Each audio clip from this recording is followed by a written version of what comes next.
All right, welcome to another community talk with our security awareness community. I'm really excited today to be hosting James Linton, and we're going to be diving in a little bit more into the popular topic of ChatGPT, specifically focusing on how it affects the phishing emails. A lot of people right now are focusing on just the type of content it can create and how it can make content creation faster. But I'm here with James today to kind of give a different perspective and kind of other things to think about in addressing this new uh, sophisticated new advancement, I guess I should say. It's not new in some ways, just the advancement and the speeding up of things that it can do.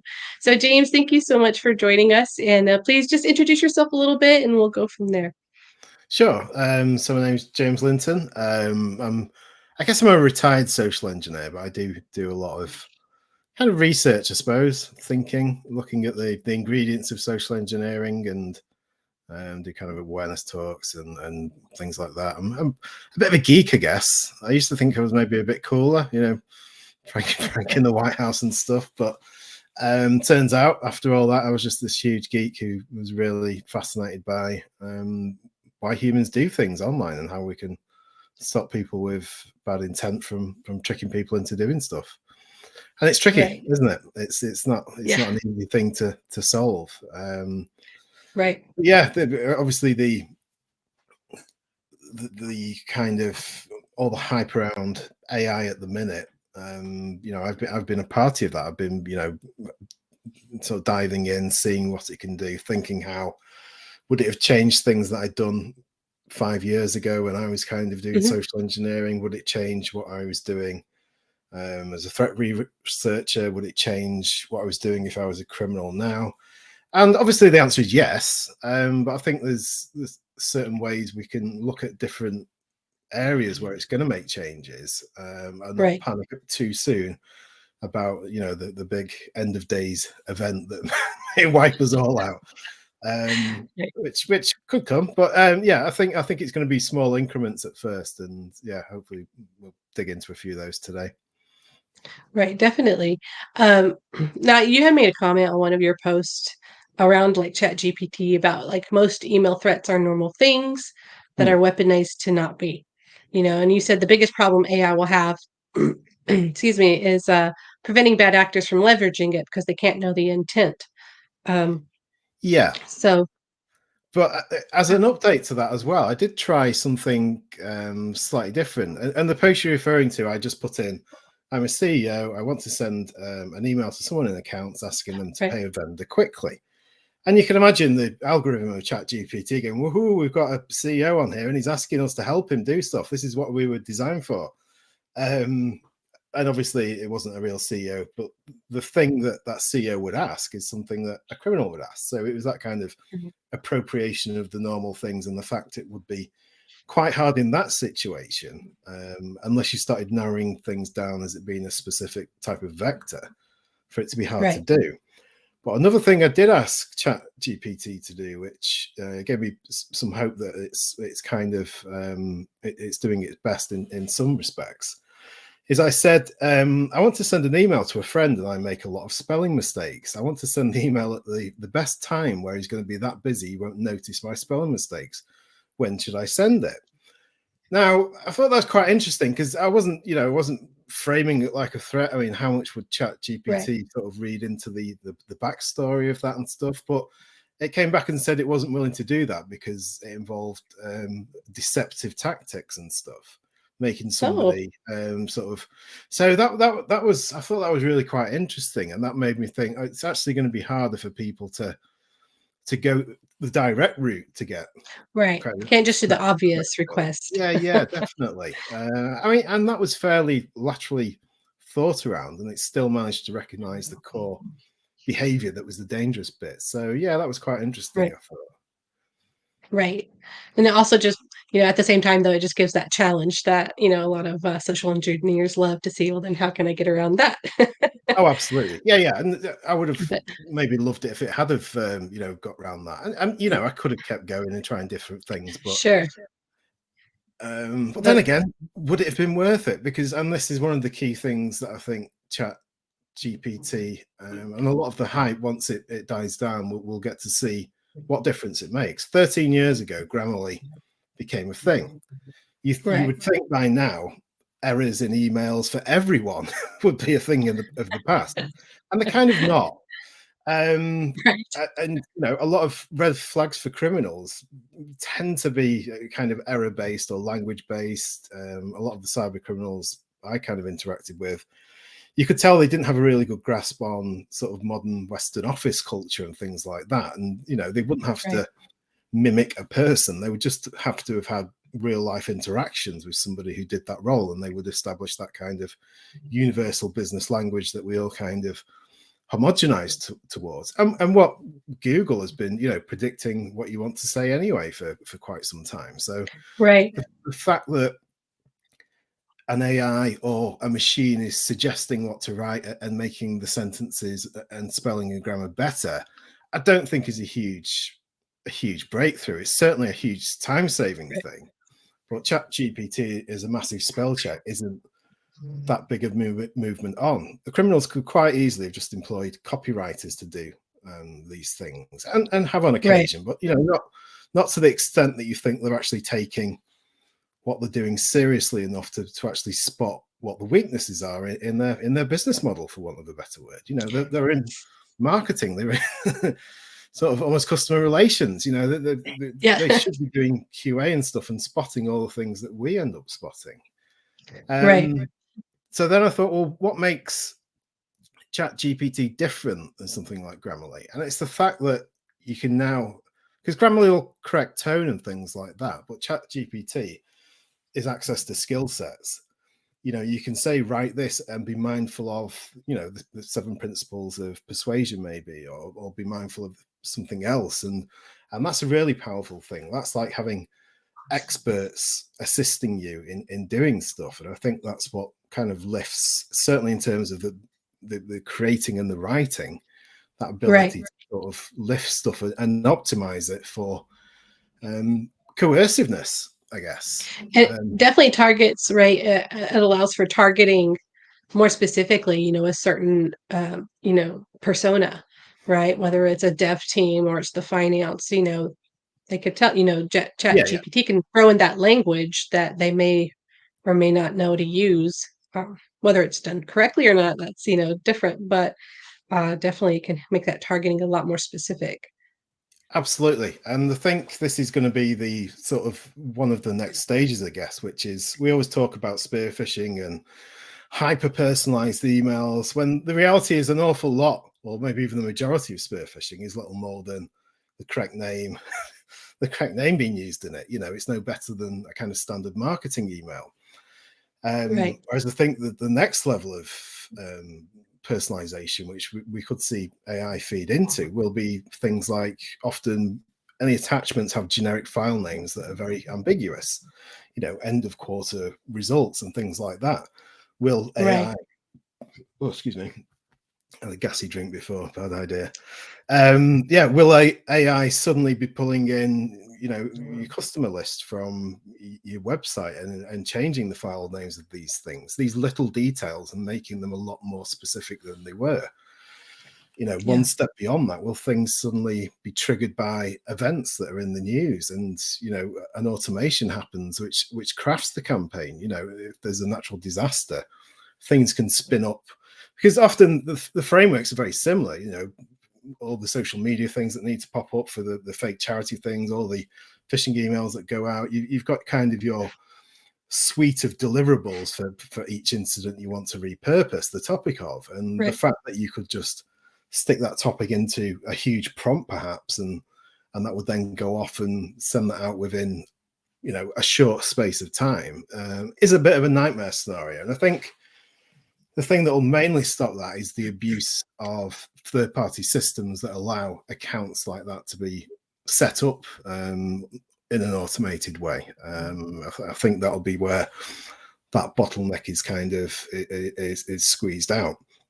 But yeah, the personalization, I think, will be interesting. Will it be a huge game changer? It's hard to actually know how much more effective it'll be. It'll definitely make a difference, but whether it'll be like a catastrophic difference, I probably Right. doubt it. In terms of credential phishing emails, so like your password resets and things like that, Chat GPT, it can maybe collect a bit of OSINT to make a decision about what gets sent out quite quickly. That would be an interesting use of it. But in terms of the actual content of a credential phishing email, the best emails are already sent out by the actual companies. You wouldn't need to necessarily create that really. Occasionally, they make it a bit more coercive with the messaging, maybe change the Right. button call to action a bit. So you could Right. come up with a few more persuasive button choices and things and just stray from reality enough, because phishing tends to have a slight lean towards being a little bit more impactful, I guess, than curiosity based stuff. I think they just find that's better than going too subtle. Um, Right. You kind of keep the status quo, not veer too much, not get too creative because they want to fly under the yeah, radar. yeah. I mean, these have to be believable at the end of the day. You can't Yeah. stray into the absolute wilds, especially in a work context. Chat GPT over social media and coming up with stories for kind of confidence based things, that's obviously a bit of a worry because it is a very creative thing, and it can take in um, a few key points to remember from a previous conversation. It can kind of, it can bear that in mind perfectly, which would take a human a lot of skill to do. Let's be Hmm. fair. So that is a potential worry, and I think the FBI report that will be after this year that comes out. That'll be interesting to see if BC and romance scams have kind of increased, because those tend to have more kind of interactional exchanges. Emails going back and Right. forth. And if ChatGPT has had a huge impact and made that much more successful, then those figures you expect would go up quite a bit. So it'd be interesting to see if that does Right. change. Yeah. And if it doesn't, Yeah. I it didn't doesn't think mean of it that. won't eventually. But yeah, it could be a bit of a slow burner. Well, especially because you also have like the phishing emails, right, that start off without any ask, right, any request. They're just Yeah, like starting the conversation to kind of build that credibility that, oh yeah, I know this person I'm talking to. And then Chat GPT can just generate the conversation and keep it going in a very natural way. Whereas, unlike absolutely. the social phishing that I get sometimes, like, hey, how are you? I'm like, okay. Yeah, and, You and that is a kind of know, that leveling up is a concern. I think there will be a struggle at first to find people with the skills to integrate it correctly. I think these things as a service could be potentially a problem. I don't know a huge mm, amount about the as a service landscape. I wouldn't pretend to, but for me, that would seem very leverageable, that things like this could be productized, I guess, to a certain yeah, extent. Specific engines. And one of the things that I'm constantly thinking whenever I see things on Instagram at the minute, which is like 1,000 chat GPT prompt cheat sheet PDFs and all this stuff, is you see all this going on in the marketing world, and that will absolutely mirror in the malicious world, in the criminal world. The same thing right, will be happening. And in some respects, I think that the marketing world may even get the leap in terms of using the technology the most effectively. So I'd be half tempted to keep an eye on what marketing is doing, especially in terms of sales and outreach and things like that, how it can take, a right, plugin for Excel and populate it with LinkedIn connections and then formulate, things to say that are believable and things. That sort of technology is the stuff that's going to be the most attractive for what they do, because I don't think it'll be a case of ChatGPT takes over everything part and parcel. I think it'll just slowly level up all the elements. Things will start to get more personalized. Templates will start to get a bit more varied and better, and things like that. But I mean, that's nobody such a really great knows. But observation. yeah, Yeah, yeah, sorry, that's such a great observation is watching what the marketing world does because, as soon as, it wasn't long after Chat GPT kind of went wild in the headlines, and I was seeing in my marketing colleagues, in my feed of, here's some hacks, learn how to integrate it with Canva, how to improve your workflow with, content creation, and like just kind of went wild with the hacks. And yeah, that's a really great point of, anything that's going to benefit the regular user, using it for Yeah, proper yeah. intents and purposes, of Be course they're going aware to of take it what and benefits you're getting zero. from it, and think of what skill am I harnessing here? How easy is it? How can that move to say a different application or a different use and stuff, and get an idea of how scammers are going to be finding the feet with this, because some of them will just dive in and Right. go, write me a phishing email, no, we can't do that, and there will be a lot of wasted stuff. But I imagine by now, especially kind of nation states and stuff, they'll be well into it, and they've probably been using it for a long time anyway. But I guess the Right. problem is that It's it's been become, around. yeah, it's become something that's a lot more, um, people a lot more fluent in using, I guess. I mean, I use it to regurgitate my thoughts and give them back to me in a slightly different perspective, and things like that. And I find it really useful for stuff like that. Right. I Me too. haven't Yeah. actually used it for anything it's kind of huge yet, but I do find being able to use the skills it's got. It's a bit like those movies, where they plug something in the back of your head and it goes like, right, I think it's the Matrix. Now you know karate, or now you know how to make an omelette. Probably something a bit more dangerous than that. Now you know how. I don't know. But Right. yeah, it's a bit like that. You can suddenly plug in, right, I need to know the psychology of trying to make someone click, and things like that. And you can even get models of, there was a model of relevancy and a model of plausibility, studies done on them. I just asked Chat GPT, can you try and merge those two models for me, please? I was just interested to see what would come out. So That as comes out. a way of exploring kind of slightly wacky ideas and stuff, it's amazing. But I guess there will always be a very lateral way that these things are kind of used, and I think making things a lot more personalized and speedy. I mean, obviously, time is the key thing, that you would possibly be able to flip Right. something around and spin it out almost Right. To almost scale it more. instantly. I mean, imagine something that monitored the stock market news and saw like rumor of a mergers and acquisition, and then it figured out where that company was. It went off. It collected their email addresses. It sent a mergers and acquisition thing over. It managed to figure out a local Oh yeah. solicitors or lawyers or whatever. It referenced that. It set up the email addresses to reply to it. You can imagine. Nobody do that, by the way. I've just that was Like just you're like gonna an get idea, but you know what I mean. There is this kind of almost viral bot type thing that could potentially be possible with things like this, that could just feed off lots and lots of triggers and be right. that kind of competent at creating stuff. And that's why the creation of third-party accounts is going to be the bit where it's strangled, I guess, that automation. Because if you just allow the machines to do what they want, then there's going to be going to be a lot of problems. Right. And that, but that's kind of the challenge, right? I was speaking with someone who works in fraud, and I was trying to get a better understanding of the differences and the similarities between fraud and the security awareness side of it. And, Yeah, and she was explaining to me, how you probably already know this, but like, the fraud side is really working on more of, you know, preventing things that, kind of putting all these different kind of technical places, preventions in place, right? To make sure things don't trigger or allow for just open use. And one of them was, the challenge that a lot of companies face is the creation of like free accounts, and how that really comes to bite them. And, they want to keep them free and open because it's a marketing tactic and, yeah, lead gen, but at the same time, it opens the company up.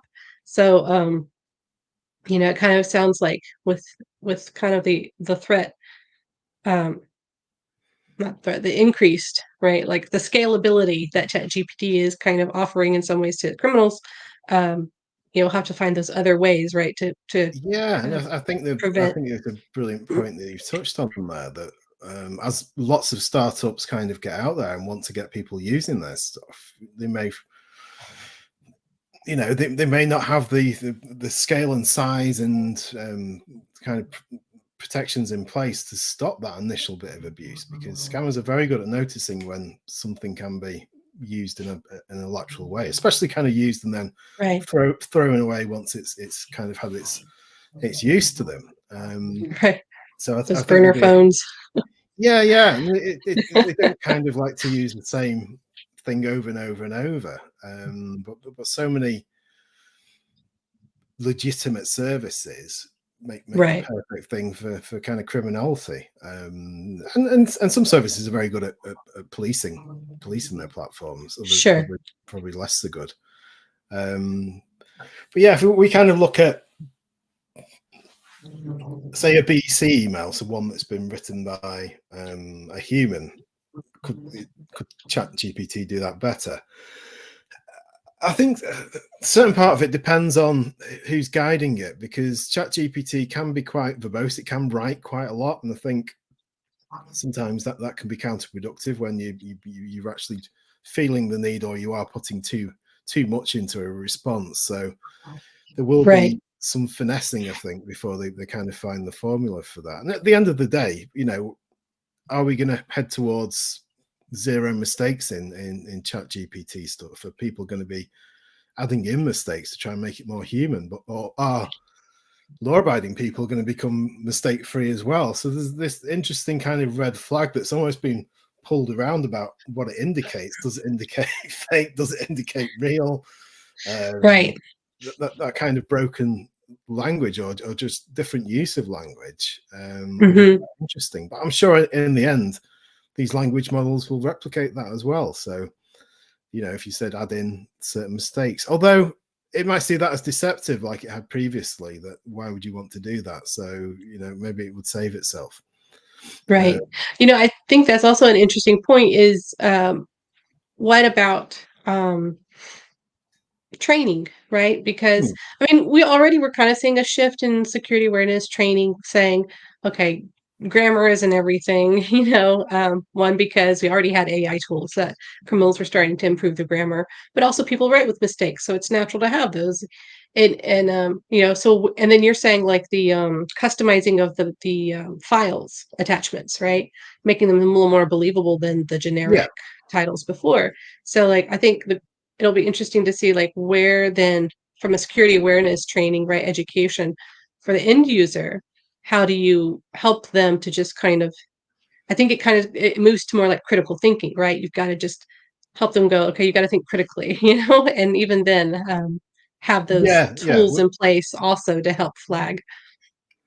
Yeah, I mean, we are being painted into a corner in some respects, and having to go back to the very bare atomic structure of what being asked to do something, and the other person's got some sort of malicious intent actually looks like, because obviously we're losing the battle for um, images, video, voices, written word, display Right. names you can't trust.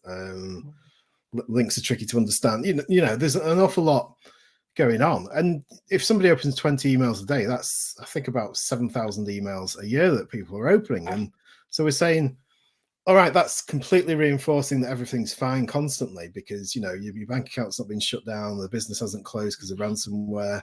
But still be careful, still keep a lookout for this, whilst your heuristics are kind of attached onto doing all these little shortcut things, and you're trying to do your job efficiently. Right. Um, and so I think there's going to have to be a reckoning at some point where we figure out what is the most pragmatic thing to teach, and obviously the most current threats that are out there would seem valuable, the most frequently used tactics, and dissect those to bits, and find out how they relate to what's normal, and explain it used on that. Because especially things like unexpected emails, we kind of say, oh, unexpected is a trigger, but we don't then follow up and say, actually, there's a whole classification of emails that will always be unexpected, and you can't Right. predict when they'll arrive. So those are the ones that you have to be careful about, because scammers will often try and hide in that, because timing is one of the hardest things for them to get right. Mm.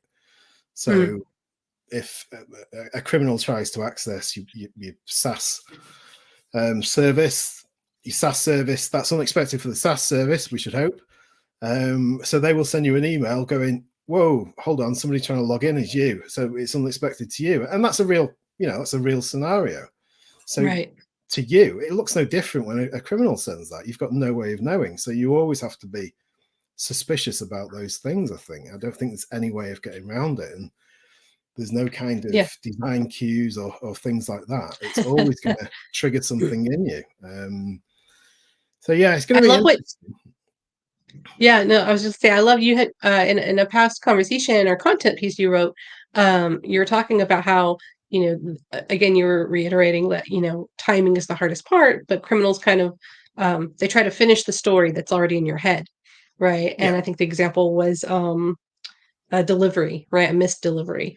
And how it can be like, especially around the holiday times, right? Like, well, I wasn't expecting something, but maybe Aunt, Shirley was sending me something 'cause she mentioned it before, and you just fill in the blanks, right? yeah, So yeah, that's the totally, thing that totally.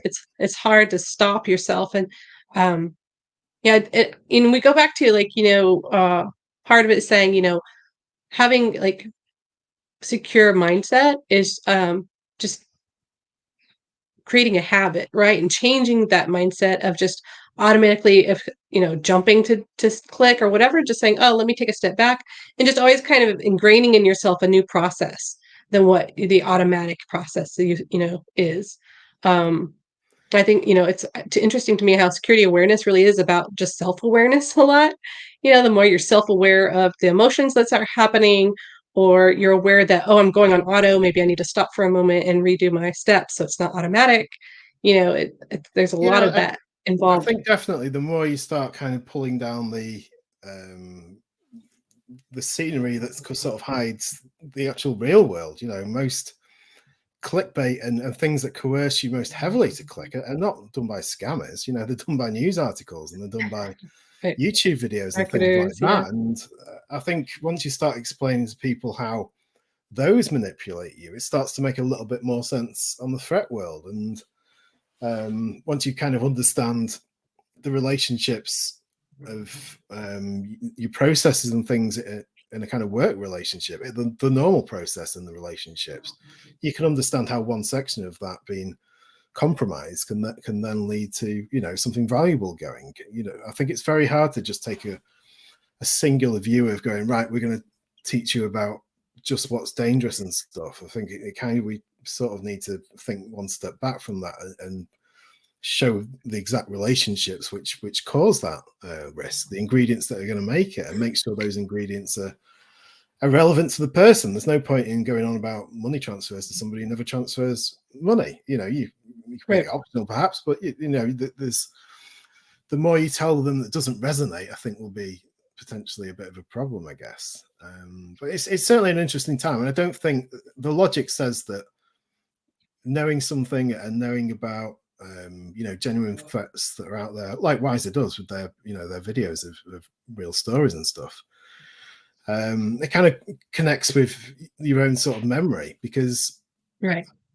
we can kind of see there's obviously there's behavior change and there's sort of recognizing a threat, and I like to think there's a little separation between them, because obviously if I knew that somebody turning up at my door holding a bag of brooms was potentially going to, isn't somebody that I should buy something from. We get a lot of Right. scammers around here doing that. Okay. Um, that's not something that, because I'm tired, I will accidentally buy a broom. I recognize that instantly as a scammer. I think that's fairly true in the threat world, that some things are a bit like a master key, whereby once you know them, you can sort of extrapolate Mhm. that out. Somebody might turn up the next week with a garden shear, and I could still kind of roughly figure out that, right, they've turned up with a tool in the hand, and so to speak, and Right. this is a bad thing. Right. So yeah, I think we need to look for those common things rather than go, here's a million things that could happen. Just think, right, well, Right. pragmatically, what is the DNA of these things? Gift cards should be ridiculed at every opportunity in the workspace, so they never become a viable threat. Mhm. One jokey email from the CEO once a year about, I will never ask you or anyone to buy a gift card, would kind of kill that entire threat, overnight type thing. Yeah. So yeah, I guess it's about being a bit more pragmatic in that respect. Yeah, definitely. Well, we're coming right up at the time. Excuse me. And is there anything like last thoughts you'd like to leave with the security awareness community of maybe what to consider or how to convey, you know, um, possible things to look for in their trainings, or just kind of other ways to think about. Yeah, I mean, I find ChatGPT is really good for getting ways of describing stuff that kind of analogies and similes and things like that. And that's such a key thing, I think, is finding relationships that make sense to people that aren't kind of always cyber-based stuff. Especially, you know, we have so many kind of slightly weird things that don't really mean much, like two-factor authentication, and you have to explain what a factor is because it's not immediately obvious to anyone non-technical, and what does Right. authentication mean in that situation and stuff. And if it was called like a super password or something, that would hierarchically lift it above a password and show that it was something slightly better than, or slightly safer than, just a password. Hmm. Not say it's impenetrable, but it would give that hierarchy and make it instantly understandable. So I guess using ChatGPT to find creative ways to re-explain the complex stuff. I've been putting a few things in with up and down success, I must admit, but yeah. There we go. I couldn't unmute myself. Alright. Well, thank you so much, James. I really appreciate your time to come and just kind of share your perspective and kind of giving just a broader look at, the potential risks and threats with AI and their advancements. And really appreciate it. If you want to follow James, please connect with him. He's on LinkedIn. He has lots of great content to learn from. And he also does a lot of speaking engagements, so you can reach out to him. And also, we have our community meetup every Thursday. It's a virtual meetup at 11:30 Eastern time. Anybody's welcome in the security awareness community. It's a time to just troubleshoot or crowdsource, thoughts, and sometimes we focus on different topics. So we welcome everyone to join that as well. So you can reach out to me and I'll send you that information. And until the next time. So thank you so much. That's awesome. Thank you for having me.